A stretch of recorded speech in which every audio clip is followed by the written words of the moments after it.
This is Scientific American's 60-Second Science. I'm Christopher Intagliata. Computers transmit information in bits, zeros and ones, off or on.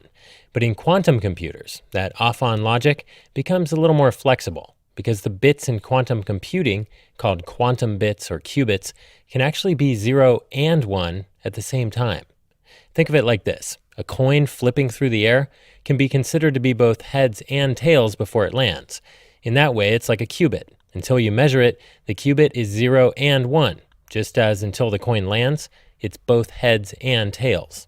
But the quantum weirdness goes beyond simple qubits, because physicists have also created pairs of photons, particles of light, called qubits, with a D, for multiple dimensions.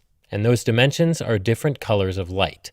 So instead of being just 0 and 1, like a regular quantum bit, these photon qubits are, for example, simultaneously pink and purple and red and orange. In fact, they can come in as many as 10 different colors, which mathematically means 10 different dimensions, compared to the 2 dimensions of a qubit. Again, if that sounds crazy, just think of a 10-sided die spinning through the air instead of a 2-sided coin. It's all 10 sides at once. The study is in the journal Nature.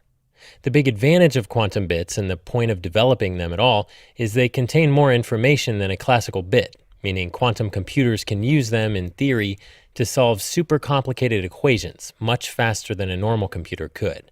And qubits, well, they can hold even more information. Study author Roberto Morandotti at the National Scientific Research Institute in Montreal says the equipment they use to work with the qubits is mostly cheap, off-the-shelf telecoms gear, which suggests quantum computing could someday be accessible to many of us. But for the time being, the world's only commercially available quantum computers exist in just one state: expensive.